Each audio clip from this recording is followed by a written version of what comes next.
You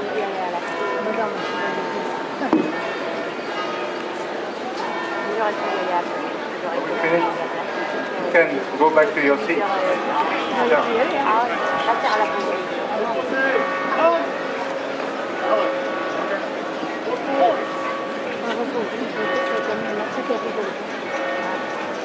Okay, I'm going to make a speech. I have a big file, but don't worry, the speech is short. Mesdames, Messieurs, ici même, il y a 70 ans et 2 jours, vers 11 heures du soir, le parachutiste Alfred von Holzbeck atterrissait et explosait avec ses munitions dans les flammes de l'incendie de la maison de l'autre côté de cette place où se trouve actuellement le musée Airborne.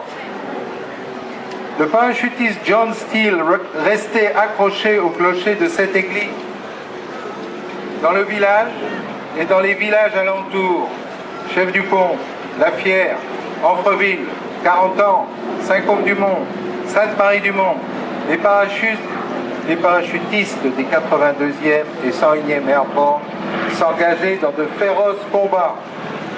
Au même moment, à l'est, dans les secteurs de Merville et Franceville, la 6e division parachutiste britannique et le 1er Canadian Para Battalion sautaient et s'emparaient de Pegasus Bridge avec Lord Lovat.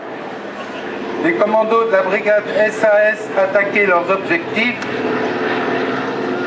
Les parachutistes français de la France Libre atterrissaient en Bretagne. L'opération Overlord était lancée. Aux premières lueurs de l'aube, nous découvrions dans les grands arbres qui ornaient la place derrière moi, à cette époque, les corps de 6 parachutistes pendus à leur parachute. Beaucoup d'autres gisaient morts sur cette même place. Les pertes de toutes ces unités parachutistes alliées furent très élevées pendant les quelques semaines de la campagne de Normandie, à savoir 3152 tués et 8006 blessés. Nous avons voulu graver sur ce monument les chiffres de ces pertes, car ils font mieux comprendre le courage et le sacrifice de ces soldats d'élite. Ce monument est plus qu'une stèle de granit gravée d'insignes militaires et du nombre des pertes. Il est la réaffirmation d'une promesse, celle de ne jamais oublier.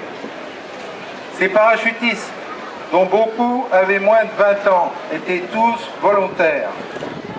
Ils étaient sans lien de famille avec ceux qu'ils venaient libérer. Ils ne connaissaient ni leur langue, ni leurs coutumes. Ils ont tout donné pour libérer les oppressés et défendre l'idéal de liberté et de démocratie. 70 ans sont passés depuis cette nuit historique.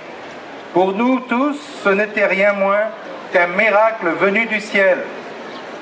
Cet assaut des troupes aéroportées était une mission suicide pour les parachutistes et les soldats des planeurs tués dans le ciel même avant d'atterrir, noyés dans les marais ou tués dans les combats terrestres. Un jour prochain viendra où il n'y aura plus aucun acteur de cette bataille. Et un peu plus tard, il n'en restera plus aucun témoin direct. Aujourd'hui, nous immortalisons les plus braves parmi les braves, les parachutistes, eux qui ont tout donné pour nos vies, pour notre liberté et pour notre avenir. L'idée pour ce monument en revient au colonel Keith Nightingale.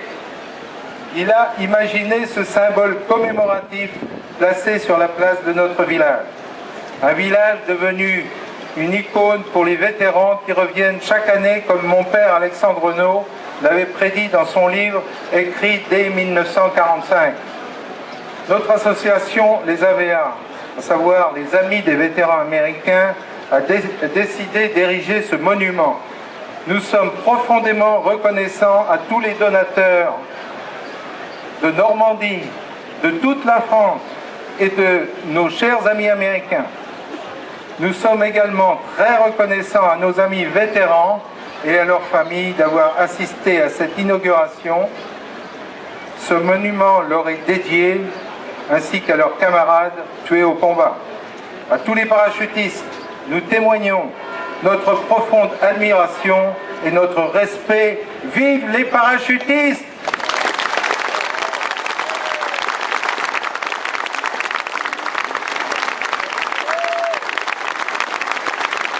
Je savais que vous alliez aimer ça.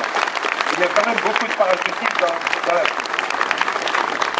So I'm doing je fais en anglais. Here.